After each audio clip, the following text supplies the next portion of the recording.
മുഖ്യമന്ത്രി പറഞ്ഞു ഇത് ഞാൻ അറിഞ്ഞില്ല. ശരി, ആവട്ടെ. പക്ഷെ ഇങ്ങനെ വന്ന സാഹചര്യത്തിൽ ലോക് ഭവനെ പ്രതിഷേധം അറിയിക്കണ്ടേ? പ്രതിഷേധം അറിയിക്കാൻ ആർജവമില്ലെങ്കിൽ അസംതൃപ്തി അറിയിക്കണ്ടേ? അറിയിച്ചോ? ഉടനെ RSSന്റെ മുഖപത്രം ഓർഗനൈസർ കേരളത്തിലെ UDF ഗവൺമെന്റിനെ അഭിനന്ദിച്ചുകൊണ്ട് ലേഖനമെഴുതി, മുഖപ്രസംഗമെഴുതി. സത്യപ്രതിജ്ഞ ചെയ്ത ആദ്യ മണിക്കൂറിൽ ഒരു BJP ഇതര ഗവൺമെന്റിനെ അഭിനന്ദിച്ചുകൊണ്ട് ഓർഗനൈസറിൽ ലേഖനം വരുന്നത് ആദ്യമാണ്. ആദ്യം RSSന്റെ അഭിനന്ദനം. അവിടെ അവസാനിക്കുന്നില്ല. കോൺഗ്രസുകാരെ നോക്കൂ, ഈ തീവട്ടിക്കൊള്ള മുഴുവൻ നടത്തിയിട്ടും അവർ ഓഡിറ്റ് ചെയ്യപ്പെടുന്നില്ല. അതിന്റെ പേരിൽ അവർ ചോദ്യം ചെയ്യപ്പെടുന്നില്ല. ലോകൈക കള്ളന്മാരായിട്ടും ജനങ്ങൾ അവർക്ക് വോട്ട് ചെയ്യുന്നു. അങ്ങനെ നമ്മൾ ചിന്തിക്കാനേ പാടില്ല. കാരണം എന്താണ്? അവരല്ല നമ്മൾ എന്നതാണ് അതിന്റെ വ്യത്യാസം. അതിൽ അഭിമാനിക്കുകയാണ് വേണ്ടത്. ഇടതുപക്ഷമെന്നാൽ ഒരു നേരിയ തെറ്റിന്റെ പോറൽ പോലും ഏൽക്കാതെ ഈ സമൂഹത്തിൽ നിൽക്കണമെന്ന് ജനം ആഗ്രഹിക്കുന്നുവെങ്കിൽ അത് ഇടതുപക്ഷത്തിൽ അവരർപ്പിച്ച വിശ്വാസമാണ്, പ്രതീക്ഷയാണ്. അതിനെ കാത്തു സൂക്ഷിക്കാൻ നമുക്ക് ബാധ്യതയുണ്ട് എന്ന് നമ്മൾ തിരിച്ചറിയുക. അത്രയേ ഉള്ളൂ. അതല്ലാതെ അവരങ്ങനെ ചെയ്തല്ലോ എന്ന് നമ്മൾ പറയുന്നതിൽ ഒരർത്ഥവുമില്ല. ഒരു ഗവൺമെന്റിനെ വിലയിരുത്താൻ ഈ സമയം പോരാ. നമ്മൾ എതിർക്കുന്ന വിഭാഗമാണെന്നതുകൊണ്ട് ഞാൻ അവരെ ഈ ഘട്ടത്തിൽ ആക്ഷേപിക്കാനോ ഒന്നും മെനക്കെടുന്നില്ല. എന്തുകൊണ്ടാണ്? ഒരു ഗവൺമെന്റ് അധികാരത്തിൽ വന്നതേ ഉള്ളൂ, ഭരിക്കട്ടെ. വിലയിരുത്താനുള്ള സമയമായിട്ടില്ല. പക്ഷേ പുതിയ സർക്കാരിന്റെ ദിശ മനസ്സിലാക്കാൻ, ഈ സർക്കാർ എങ്ങോട്ടാണ് പോകുന്നത് എന്ന് മനസ്സിലാക്കാൻ ആ യാത്രയുടെ അവസാനം വരെ കാത്തിരിക്കണ്ട. എങ്ങോട്ടാണ് തിരിച്ചിട്ടിരിക്കുന്നത് വാഹനം നോക്കിയാൽ മതി. ആ സൂചന പക്ഷെ ഒട്ടും ശുഭകരമല്ല. വർത്തമാനകാല കേരളീയ പരിസരത്ത് നിന്നുകൊണ്ട് രാഷ്ട്രീയ സംഘടനാ കാര്യങ്ങളെ കുറിച്ച് ചിന്തിക്കുന്നവരെല്ലാം പുതിയ സാഹചര്യങ്ങളെ വിലയിരുത്തുന്നുണ്ടാവും.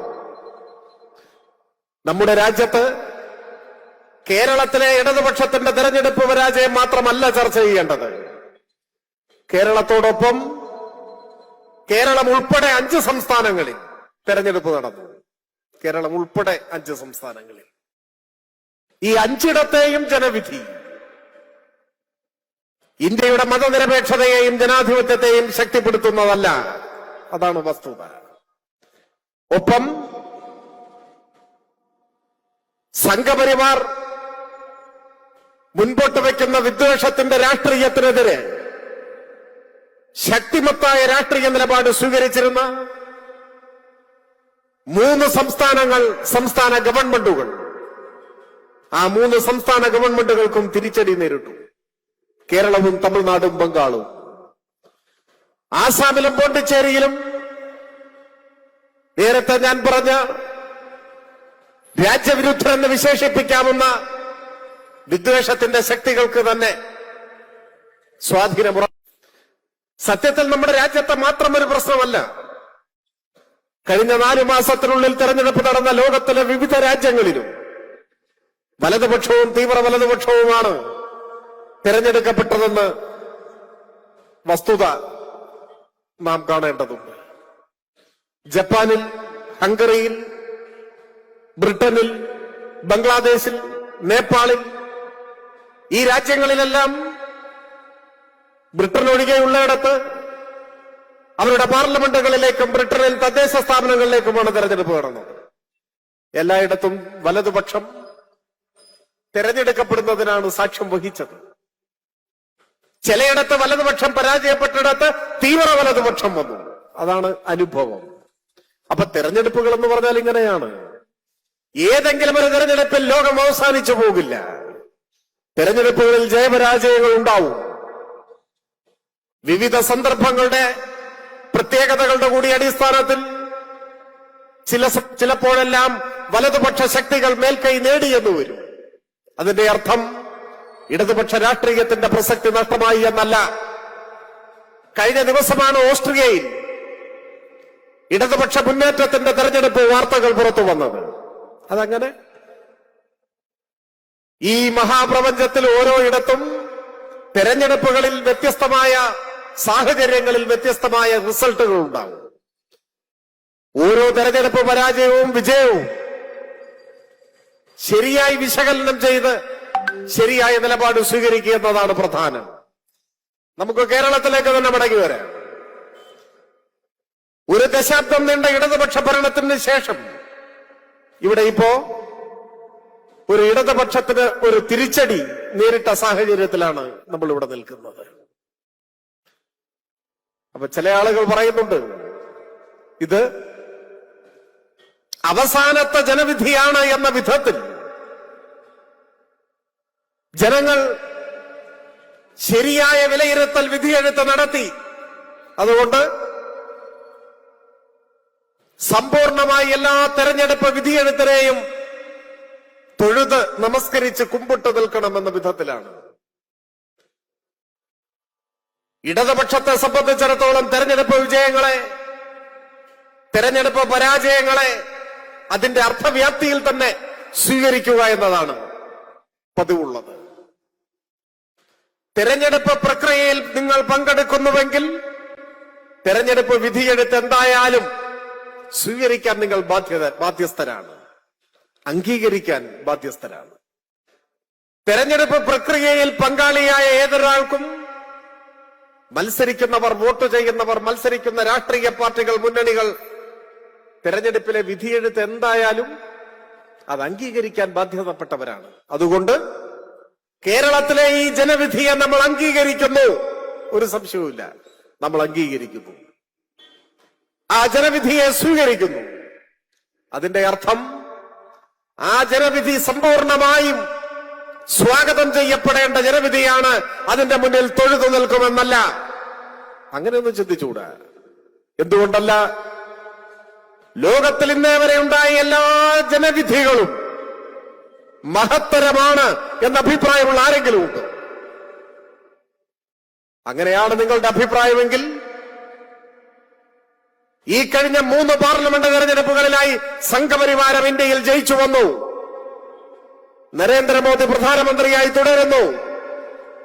ആ തെരഞ്ഞെടുപ്പുകളിലെ ജനവിധി ഉദാത്തമായിരുന്നുവോ, മഹത്തരമായിരുന്നുവോ?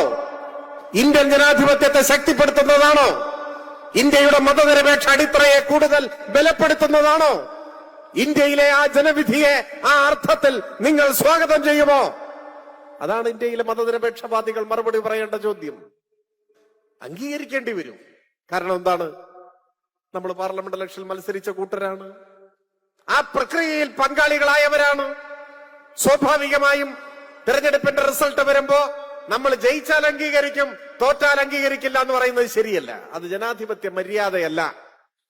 അപ്പോ തെരഞ്ഞെടുപ്പ് ഫലം അനുകൂലമായാലും പ്രതികൂലമായാലും അത് അംഗീകരിക്കും, അതിനെ മാനിക്കും. ആ കാര്യത്തിൽ സംശയമില്ല. അതുകൊണ്ട് കഴിഞ്ഞ പാർലമെന്റ് തെരഞ്ഞെടുപ്പിന്റെ ഫലത്തെ നമ്മൾ അംഗീകരിക്കുന്നു, എന്നാൽ സ്വാഗതം ചെയ്യുന്നില്ല. എന്തുകൊണ്ട് സ്വാഗതം ചെയ്യുന്നില്ല?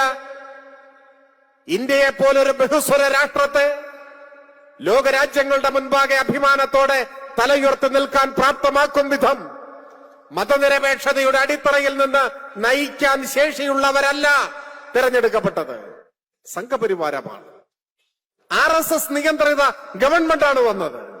അത് ഈ രാജ്യത്തെ ദുർബലപ്പെടുത്തും. ഈ രാജ്യത്തെ ജനങ്ങൾ അരക്ഷിതാവസ്ഥയിലേക്കും ആശങ്കയിലേക്കും ആ ജനങ്ങളെ തള്ളിയിടുകയാണ്. SIR ഉൾപ്പെടെ ഇപ്പൊ ഇന്ത്യയിലെ കോടിക്കണക്കിന് ജനങ്ങളുടെ മുൻപാകെ ഒരു ചോദ്യചിഹ്നമായി പരിണമിച്ചിരിക്കുകയാണ്. അപ്പൊ തെരഞ്ഞെടുപ്പിൽ ജയിച്ചു സംഘപരിവാരം, നരേന്ദ്രമോദി പ്രധാനമന്ത്രിയുമായി. പക്ഷേ ആ തെരഞ്ഞെടുപ്പ് വിധി ഈ രാജ്യത്തെ മുന്നോട്ട് നയിക്കാൻ സഹായകരമായ ഒരു വിധിയല്ല. ആ തെരഞ്ഞെടുപ്പ് വിധി അംഗീകരിക്കുമ്പോഴും മതനിരപേക്ഷതയും ജനാധിപത്യവുമെല്ലാം ശക്തിപ്പെടുത്തുന്ന ജനവിധിയിലേക്ക് കടന്നു വരാൻ ഇന്ത്യയിലെ വോട്ടർമാർ ഇനിയും കരുത്തു നേടേണ്ടിയിരിക്കുന്നു എന്ന നിലപാട് രാഷ്ട്രീയമായി സ്വീകരിക്കാൻ കഴിയൂ. അതുകൊണ്ട് ഈ കഴിഞ്ഞ കേരള നിയമസഭാ തെരഞ്ഞെടുപ്പിനെ വിശകലനം ചെയ്യുമ്പോഴും 10 വർഷം അധികാരത്തിൽ നിന്ന് LDF-ന്റെ സർക്കാർ കേരളത്തിന്റെ ചരിത്രത്തിൽ പൂർവ്വ മാതൃകകളില്ലാത്ത മഹത്തായ ചുവടുവയ്പ്പുകൾക്ക് നേതൃത്വം കൊടുത്തൊരു സർക്കാരാണ്. ഒരു തെരഞ്ഞെടുപ്പിൽ പരാജയപ്പെട്ടു വന്നതുകൊണ്ട് ആ സർക്കാരിനെ തള്ളിപ്പറയാൻ ഞങ്ങൾക്ക് മനസ്സില്ല. എന്തുകൊണ്ടില്ല?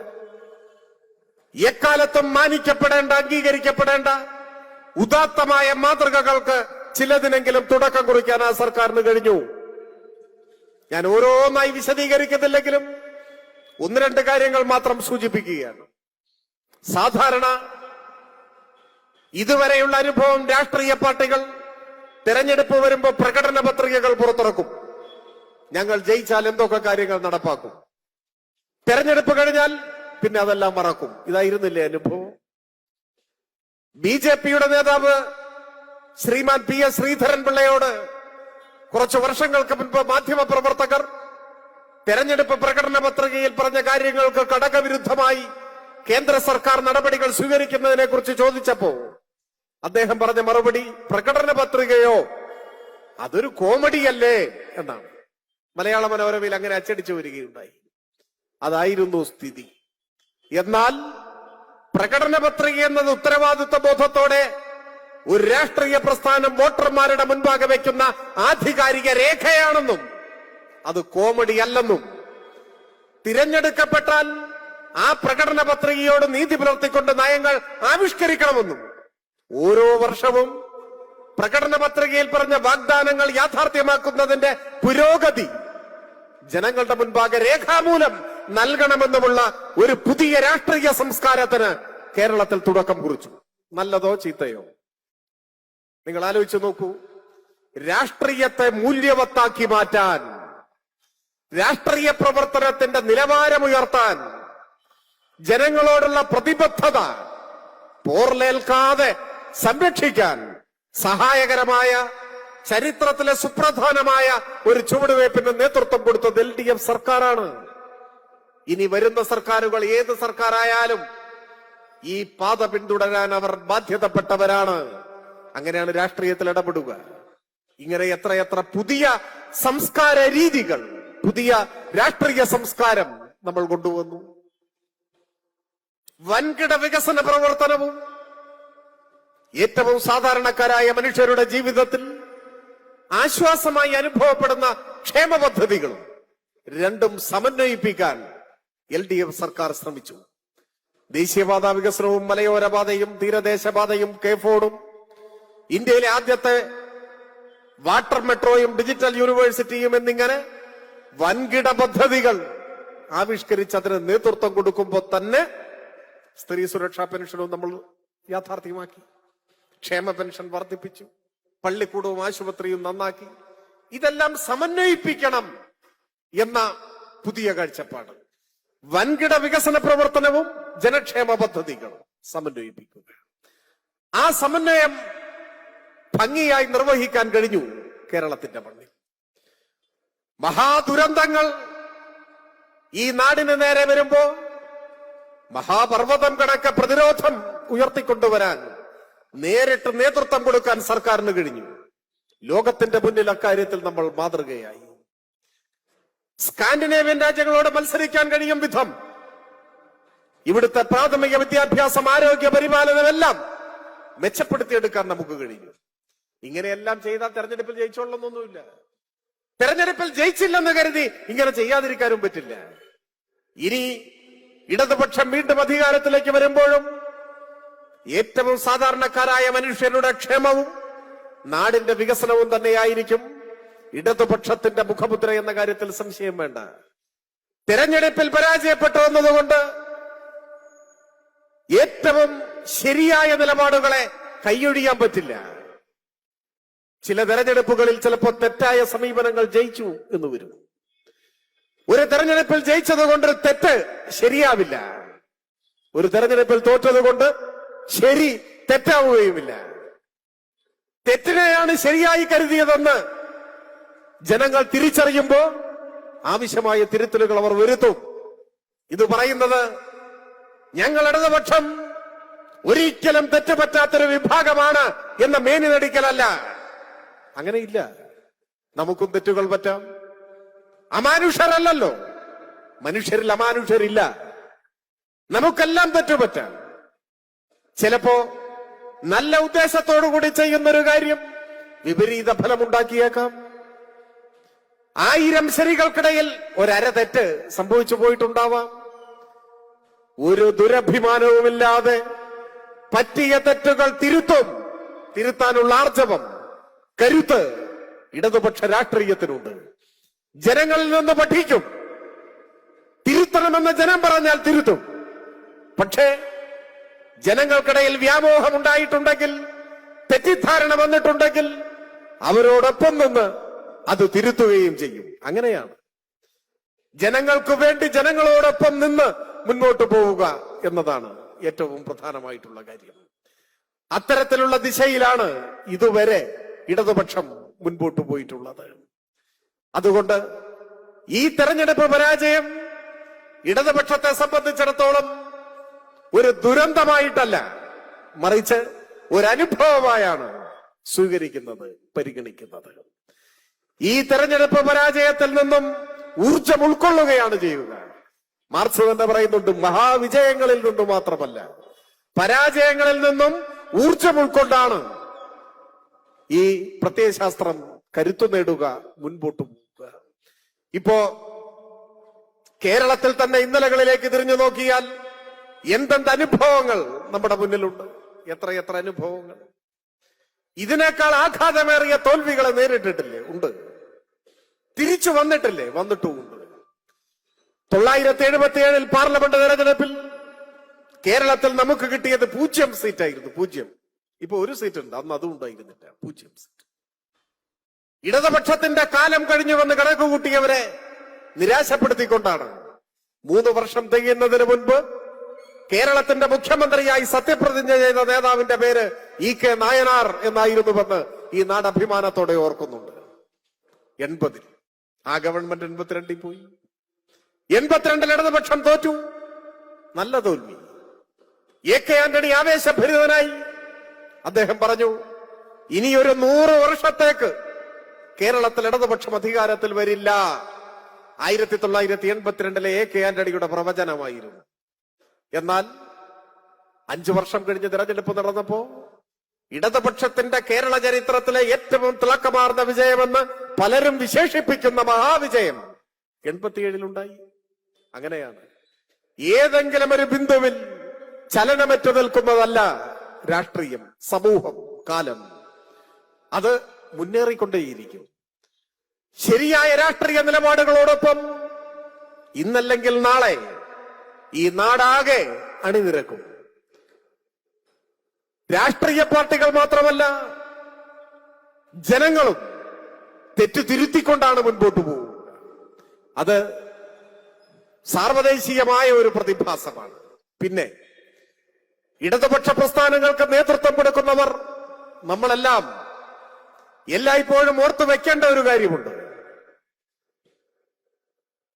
ഇടതുപക്ഷമെന്നാൽ അണുമാത്ര പോലും പിശക് പറ്റാത്തവരായി ഈ സമൂഹത്തിന്റെ മുന്നിൽ നിൽക്കണം എന്നാണ് സമൂഹം ആഗ്രഹിക്കുന്നത്. അതാണ്.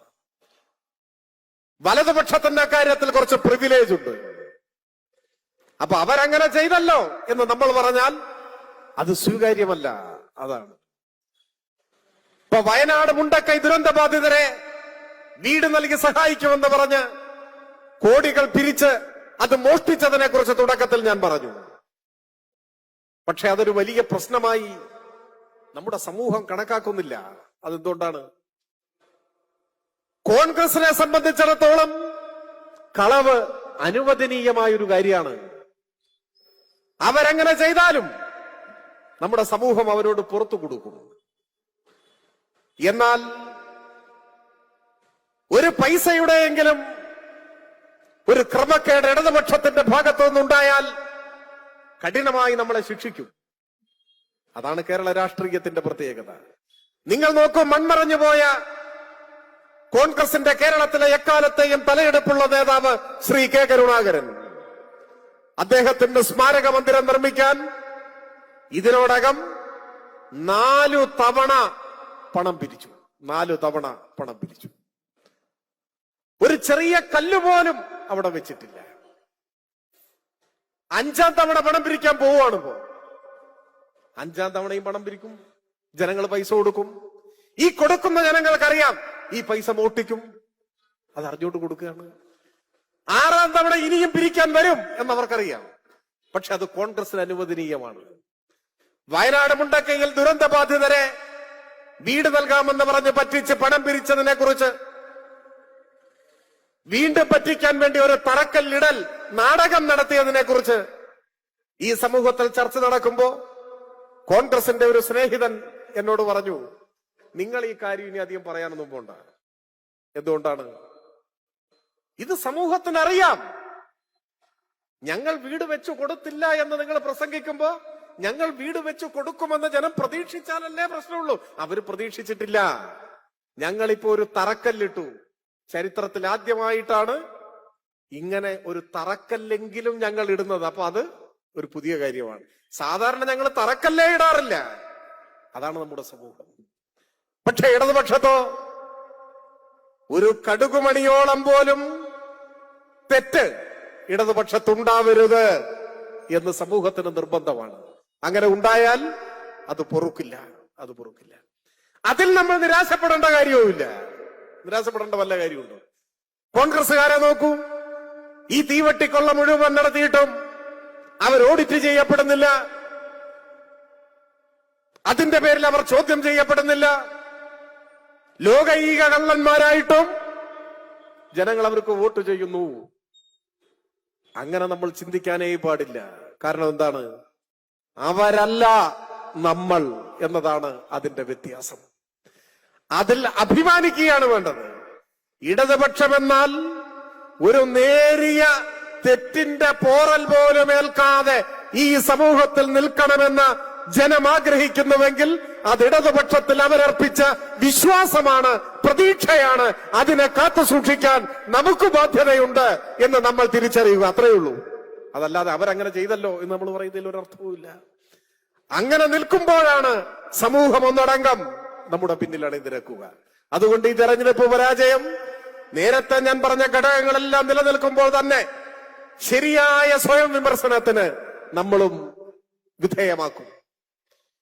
ഇത്തരത്തിൽ ചരിത്രത്തിൽ ഒരു കാലത്തും മാഞ്ഞു പോകാത്ത മഹാവികസനങ്ങളുടെ തുടർക്കഥകൾക്ക് നാം നേതൃത്വം കൊടുത്തിട്ടും ക്ഷേമ പദ്ധതികളെല്ലാം കൂടുതൽ കൂടുതൽ മെച്ചപ്പെടുത്തി ജനങ്ങൾക്ക് എത്തിച്ചു നൽകിയിട്ടും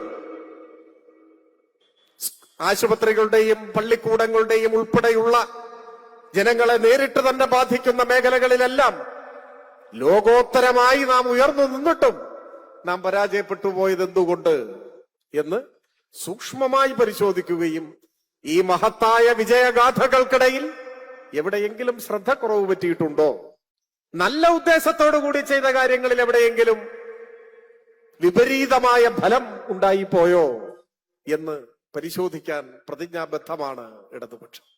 അത്തരം പരിശോധനകളിലൂടെ നേരിയ പിശകുകൾ എന്തെങ്കിലും സംഭവിച്ചു പോയാൽ അതും പരിഹരിച്ച് കൂടുതൽ കരുത്തോടെ ഈ നാടിന്റെ മോചനത്തിന് വേണ്ടിയുള്ള പോരാട്ടത്തിൽ സ്വന്തമെന്ന വാക്കുമറന്ന് നാം മുൻപോട്ട് പോകും. ഒരു സംശയവും വേണ്ട. ഒരു തെരഞ്ഞെടുപ്പ് പരാജയവും നമ്മളെ നിരാശപ്പെടുത്തില്ല. പുതിയ സർക്കാർ അധികാരത്തിൽ വന്നിട്ടിപ്പോ ഒരു മാസവും 10-12 ദിവസവുമായി. മെയ് 18-നാന്ന് തോന്നുന്നു, അല്ലെ? മെയ് 18-നാണ് വരുന്നത്. മെയ് 18. ഒരു ഗവൺമെന്റിനെ വിലയിരുത്താൻ ഈ സമയം പോരാ. നമ്മൾ എതിർക്കുന്ന വിഭാഗമാണെന്നതുകൊണ്ട് ഞാനവരെ ഈ ഘട്ടത്തിൽ ആക്ഷേപിക്കാനോ ഒന്നും മെനക്കെടുന്നില്ല. എന്തുകൊണ്ടാണ്? ഒരു ഗവൺമെന്റ് അധികാരത്തിൽ വന്നതേ ഉള്ളൂ, ഭരിക്കട്ടെ. വിലയിരുത്താനുള്ള സമയമായിട്ടില്ല. പക്ഷേ പുതിയ സർക്കാരിന്റെ ദിശ മനസ്സിലാക്കാൻ, ഈ സർക്കാർ എങ്ങോട്ടാണ് പോകുന്നത് എന്ന് മനസ്സിലാക്കാൻ ആ യാത്രയുടെ അവസാനം വരെ കാത്തിരിക്കണ്ട. എങ്ങോട്ടാണ് തിരിച്ചിട്ടിരിക്കുന്നത് വാഹനം നോക്കിയാൽ മതി. ആ സൂചന പക്ഷേ ഒട്ടും ശുഭകരമല്ല. കേരളത്തിലെ UDF വോട്ട് ചെയ്ത മഹാഭൂരിപക്ഷം വരുന്നവരെ പോലും നിരാശയിലാഴ്ത്തുന്ന നിലയിലാണ് ഈ സർക്കാരിന്റെ ആദ്യ സൂചനകൾ. ഇന്ന് രാജ്യത്ത് ഏറ്റവും കൂടുതൽ ചർച്ച ചെയ്യപ്പെടുന്ന പ്രശ്നം നേരത്തെ സൂചിപ്പിച്ച അരക്ഷിതാവസ്ഥയുടേതാണ്, വിദ്വേഷത്തിൻ്റെതാണ്. SIR-ഉം CAA-എല്ലാം ഭാവിയിൽ അനഭിമതരെ രാജ്യത്തിന്റെ പുറത്തേക്ക് ആട്ടിയോടിക്കുന്ന വിദ്വേഷത്തിന്റെ രാഷ്ട്രീയമുയർത്തുന്ന സംഘപരിവാരത്തിന്റെ ഗൂഢ അജണ്ടകളാണ് ചർച്ച ചെയ്യപ്പെടുന്നത്. അതിനോട് പൊരുതി നിന്ന നാടാണ് ഈ കേരളം. സംഘപരിവാർ ഫാസിസത്തോട്, കേന്ദ്ര സർക്കാരിന്റെ വിദ്വേഷ രാഷ്ട്രീയത്തോട് ഇഞ്ചോടിഞ്ചും പൊരുതി നിന്ന ഇന്ത്യയിലെ പ്രതിരോധത്തിന്റെ വൻമതിലായിരുന്നു ഈ കേരളം. പക്ഷെ പുതിയ സർക്കാർ വന്നപ്പോഴോ സത്യപ്രതിജ്ഞ ചെയ്ത ആ നിമിഷം മുതൽ മാറ്റത്തിന്റെ കാറ്റ് വീശി. എന്തു മാറ്റം? വന്ദേ മാതരം പൂർണ്ണതോതിൽ ആലപിക്കപ്പെട്ടു. വന്ദേ മാതരത്തോട് ആർക്കും വിരോധമില്ല. ഇന്ത്യയുടെ സ്വാതന്ത്ര്യ സമര ചരിത്രത്തിൽ, ഇന്ത്യയുടെ സാഹിത്യ ചരിത്രത്തിൽ വന്ദേ മാതരത്തിന് ഒരു ഇടമുണ്ട്. എന്നാൽ വന്ദേ മാതരത്തിലെ ചില വരികൾ രാജ്യത്തിന്റെ ബഹുസ്വരതയെ ശക്തിപ്പെടുത്തുന്നതല്ല എന്ന വിലയിരുത്തലിന്റെ ഭാഗമായി രാഷ്ട്രശില്പികളായ ഇന്ത്യയുടെ മഹാനേതൃത്വം ഭരണഘടനാ നിർമ്മാണ വേളയുടെയൊക്കെ സന്ദർഭത്തിൽ തന്നെ ഒരു പൊതു തീരുമാനത്തിലെത്തി. വന്ദേ മാതരത്തിന്റെ ആദ്യ വരികൾ ദേശീയ ഗീതമായി നിലനിർത്താം, അത് മതി. മുഴുവൻ വേണ്ട, ആദ്യ വരി മതി. അതാണ് തീരുമാനം, ഇന്ത്യയുടെ തീരുമാനം. ഇപ്പൊ RSS തീരുമാനിച്ചിരിക്കുന്നു, അതുപോരാ, മുഴുവൻ ചൊല്ലണം. അത് RSSന്റെ തീരുമാനമാണ്, മുഴുവൻ ചൊല്ലണം. വന്ദേ മാതരവും ജയ് ശ്രീറാം എന്ന വാക്കും ഇന്നത്തെ ഇന്ത്യയിൽ RSS തങ്ങൾക്കിഷ്ടമില്ലാത്തവർക്ക് നേർക്ക് പുറപ്പെടുവിക്കുന്ന ഒരു മരണ വാറണ്ടായി മാറി. അതാണ് യാഥാർത്ഥ്യം. കൊല്ലാനുള്ള ഒരു ആയുധമായി ഇപ്പോ വന്ദേ മാതരത്തെ RSS ഉപയോഗിക്കുകയാണ്. ഗുജറാത്തിലെ വംശഹത്യയുടെ നാളിൽ കൊല്ലപ്പെട്ട ഇസാൻ ജാഫറിയുടെ അനുഭവം നിങ്ങൾ വായിച്ചിട്ടുണ്ടാവും. അദ്ദേഹം പാർലമെന്റ് അംഗമായിരുന്നു, കോൺഗ്രസിന്റെ നേതാവായിരുന്നു, വയോധികനായ കവിയായ ഇസാൻ ജാഫറി. അദ്ദേഹത്തെ കൊല്ലാൻ പാഞ്ഞെടുത്ത വർഗീയവാദികൾ ആജ്ഞാപിച്ചത് ഈ വന്ദേ മാതരം ചൊല്ലാനാണ്. വന്ദേ മാതരം ചൊല്ലണം. അദ്ദേഹം വഴങ്ങിയില്ല. ഓരോരുത്തരുടെയും നിലപാടാണ്. അവിടെ സംഭവിച്ച കാര്യങ്ങളെക്കുറിച്ച് പിന്നീട് പുറം ലോകത്തെത്തിയ വസ്തുതാന്വേഷണ സംഘം പുറത്തുവിട്ട വിവരം ഹൃദയഭേദകമാണ്. ആ വന്ധ്യവയോധികനെ നഗ്നനാക്കി നടത്തിക്കൊണ്ടുവന്ന് വന്ദേ മാതരം ചൊല്ലാൻ ആജ്ഞാപിച്ച് വഴങ്ങാതെ നിന്നപ്പോൾ ആദ്യം വിരലുകൾ മുറിച്ചു കളഞ്ഞു, പിന്നെ കൈ വെട്ടിമാറ്റി, കാല് വെട്ടിമാറ്റി, ആളുന്ന അഗ്നിയിലേക്ക് ആ ശരീരം എടുത്തെറിഞ്ഞ് ചുട്ടുകരിച്ചു. അതാണ് വർത്തമാനകാല ഇന്ത്യൻ പരിസരത്ത് RSS വന്ദേ മാതരത്തെ മനുഷ്യനെ കൊല്ലാനുള്ള ഒരു ആയുധമായി ഉപയോഗിക്കുന്നു. അപ്പോഴാണ് പുതിയ സർക്കാരിന്റെ സത്യപ്രതിജ്ഞാ ചടങ്ങിൽ ഐക്യ കേരളത്തിന്റെ ചരിത്രത്തിൽ ആദ്യമായി വന്ദേ മാതരം പൂർണ്ണതോതിൽ മുഴങ്ങി. മുഖ്യമന്ത്രി പറഞ്ഞു, ഇത് ഞാൻ അറിഞ്ഞില്ല. ശരി, ആവട്ടെ. പക്ഷെ ഇങ്ങനെ വന്ന സാഹചര്യത്തിൽ ലോക്ഭവനെ പ്രതിഷേധം അറിയിക്കണ്ടേ? പ്രതിഷേധം അറിയിക്കാൻ ആർജവമില്ലെങ്കിൽ അസംതൃപ്തി അറിയിക്കണ്ടേ? അറിയിച്ചോ? ഉടനെ RSSന്റെ മുഖപത്രം ഓർഗനൈസർ കേരളത്തിലെ UDF ഗവൺമെന്റിനെ അഭിനന്ദിച്ചുകൊണ്ട് ലേഖനമെഴുതി, മുഖപ്രസംഗം എഴുതി. സത്യപ്രതിജ്ഞ ചെയ്ത ആദ്യ മണിക്കൂറിൽ ഒരു BJP ഇതര ഗവൺമെന്റിനെ അഭിനന്ദിച്ചുകൊണ്ട് ഓർഗനൈസറിൽ ലേഖനം വരുന്നത് ആദ്യമാണ്. ആദ്യം RSSന്റെ അഭിനന്ദനം. അവിടെ അവസാനിക്കുന്നില്ല. മുഖ്യമന്ത്രി തന്റെ സെക്രട്ടറിയായി തെരഞ്ഞെടുത്ത രത്തൻ കേൽക്കർ ഒരു സിവിൽ സർവീസ് ഓഫീസറാണ്. അദ്ദേഹം ഏതെങ്കിലും ഒരു പദവിയിൽ ഉണ്ടാവും, ആ കാര്യം ഉറപ്പ്. പക്ഷെ മുഖ്യമന്ത്രിയുടെ സെക്രട്ടറി ആവണോ? അതാണ് ചോദ്യം. ഈ പേര് നമ്മൾ ഇതിനു മുമ്പ് എപ്പോഴാണ് കേട്ടത്? സംഘപരിവാരത്തിന്റെ ഇഷ്ടക്കാരനായ പ്രിയപ്പെട്ടവനായ രത്തൻ കേൽക്കർ അദ്ദേഹം തെരഞ്ഞെടുപ്പ് കമ്മീഷണറായിരുന്നപ്പോഴാണ് അദ്ദേഹത്തിന്റെ ഓഫീസിൽ നിന്ന് വിതരണം ചെയ്ത സർക്കുലറിൽ BJP കേരള സംസ്ഥാന കമ്മിറ്റിയുടെ സീൽ പതിച്ചു. തെരഞ്ഞെടുപ്പ് കമ്മീഷന്റെ ഓഫീസിനെ BJPയുടെ ഓഫീസാക്കി മാറ്റിയ സംഘപരിവാരത്തിന്റെ വിനീത വിധേയൻ. അങ്ങനെ ഒരാളെ മുഖ്യമന്ത്രി സെക്രട്ടറിയായി തിരഞ്ഞെടുത്തത് നിഷ്കളങ്കമല്ല എന്ന് മനസ്സിലാക്കിക്കൊള്ളു. നിയമസഭയിൽ മുഴങ്ങിയ നയപ്രഖ്യാപന പ്രസംഗം, ഈ UDF സർക്കാരിന്റെ നയപ്രഖ്യാപന പ്രസംഗം കേന്ദ്ര സർക്കാരിനെതിരെ ഒരു വാക്ക് വിമർശനം പോലുമില്ല, ഒരക്ഷരമില്ല.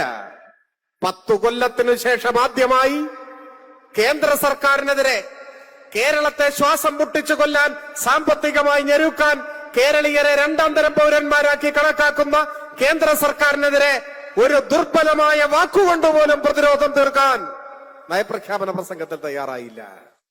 ഒരു ദശാബ്ദത്തിനു ശേഷം കേന്ദ്ര വിമർശനമില്ലാത്ത നയപ്രഖ്യാപനം കേട്ട ഉടനെ BJP സംസ്ഥാന കമ്മിറ്റിയുടെ പ്രതികരണം വന്നു. ഇത് ഞങ്ങളുടെ പ്രകടന പത്രിക പകർത്തി വെച്ചിരിക്കുന്നതാണ്, ഇത് ഞങ്ങളുടെ നയപ്രഖ്യാപനമാണ്, ഞങ്ങൾക്ക് എതിർപ്പില്ല, ഞങ്ങൾ പിന്തുണയ്ക്കും. ചരിത്രത്തിൽ ആദ്യത്തെ സംഭവമല്ലേ. BJP സംസ്ഥാന പ്രസിഡന്റ് ശ്രീ രാജീവ് ചന്ദ്രശേഖർ മുഖ്യമന്ത്രിയെ നേരിട്ട് കണ്ട് BJPയുടെ പൂർണ്ണ പിന്തുണ പ്രഖ്യാപിച്ചു, അറിയിച്ചു. കേരളത്തിൽ ആദ്യത്തെ അനുഭവമല്ലേ. NDAയുടെ കൺവീനർ മുഖ്യമന്ത്രിയെ നേരിട്ട് കണ്ട് പൂച്ചെണ്ടു കൊടുത്ത് ഐക്യദാർഢ്യം പ്രകടിപ്പിച്ചു. ഓർഗനൈസറിൽ RSSന്റെ മുഖപത്രത്തിൽ കേരളത്തിലെ UDF ഗവൺമെന്റിന് അഭിനന്ദനം അറിയിച്ചുകൊണ്ടുള്ള ലേഖനം. നയപ്രഖ്യാപനം ഞങ്ങളുടേതു കൂടിയാണ് എന്ന BJPയുടെ പ്രസ്താവന, BJP സംസ്ഥാന പ്രസിഡന്റിന്റെ പിന്തുണ. ഇതാണ് ഈ കേരളം ഇപ്പൊ കണ്ടുകൊണ്ടിരിക്കുന്നത്. ഞാൻ മറ്റു കാര്യങ്ങളിലേക്കൊന്നും പോകുന്നില്ല. ഓരോ ദിവസവും ജനവിരുദ്ധമായ തീരുമാനങ്ങളും, ഇന്നലകളിൽ പറഞ്ഞ കാര്യങ്ങൾക്ക് ഘടകവിരുദ്ധമായ വഞ്ചനാപരമായ നിലപാടും, അത് സംബന്ധിച്ച വാർത്തകളെല്ലാം വരുന്നുണ്ട്. ഞാൻ അതിലേക്കൊന്നും ഇപ്പൊ കടന്നു പോകുന്നില്ല. പക്ഷേ ഇത് കേരളത്തെ സംബന്ധിച്ചിടത്തോളം, രാജ്യത്തെ സംബന്ധിച്ചിടത്തോളം അത്യന്തം വിപൽക്കരമായ ഒരു സമീപനമാണ്. സംഘപരിവാരവുമായി കൈകോർത്ത് BJPയുടെ B ടീമായി ഈ കേരളത്തിൽ ഒരു സർക്കാർ അധികാരത്തിൽ വന്നാൽ സാധാരണ നിലയിലുള്ള ജീവിതം അസാധ്യമാവുന്ന നാടായി കേരളം മാറും.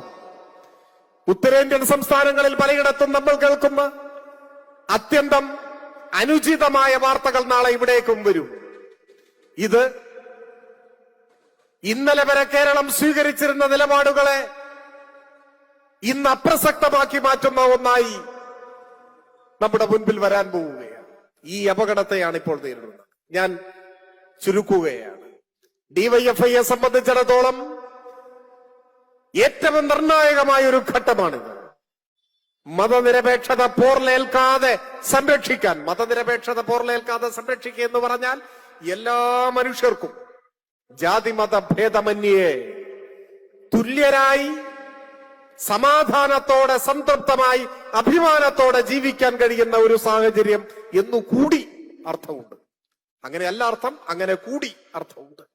ആ മതനിരപേക്ഷത പോർലേൽക്കാതെ സംരക്ഷിക്കാൻ സംഘപരിവാർ വിദ്വേഷത്തിന്റെ മുൻപിൽ മുട്ടുമടക്കി നട്ടല് വളച്ച് ശിരസ്സു കുനിച്ച് വിനീത വിധേയരായ ഭൃത്യരായിരിക്കുന്ന കേരളത്തിലെ UDFന്റെ ജനവിരുദ്ധതയെ തുറന്നു കാണിക്കാൻ, നമ്മുടെ നാടിനെ രക്ഷിക്കാൻ, നമ്മുടെ നാടിന്റെ യൗവനം കൂടുതൽ ഊർജ്ജസ്വലമായി സമരരംഗത്തിറങ്ങേണ്ട നാളുകളാണ് വരാൻ പോകുന്നതെന്നതിന്റെ വ്യക്തമായ സൂചനയാണ് ഇപ്പോഴുള്ളത്.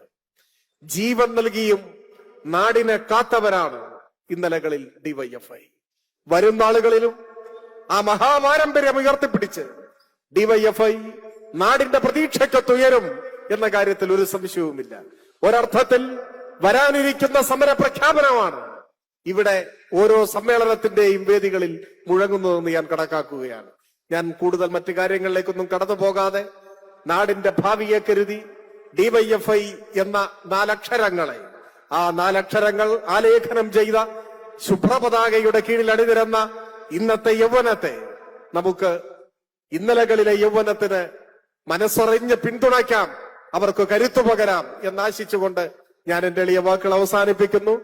ഒരിക്കൽ കൂടി നമുക്കേവർക്കും പ്രിയങ്കരനായ സഖാവ് കോടിയേരിയുടെ ഓർമ്മകൾ നിറഞ്ഞു നിൽക്കുന്ന ഈ സമ്മേളന വേദിയിൽ DYFIയുടെ കണ്ണൂർ ജില്ലാ സമ്മേളനത്തിന്റെ ഭാഗമായ പൊതുസമ്മേളനം ഔപചാരികമായി ഉദ്ഘാടനം ചെയ്യുന്നതായി അറിയിക്കുന്നു. അഭിവാദ്യം.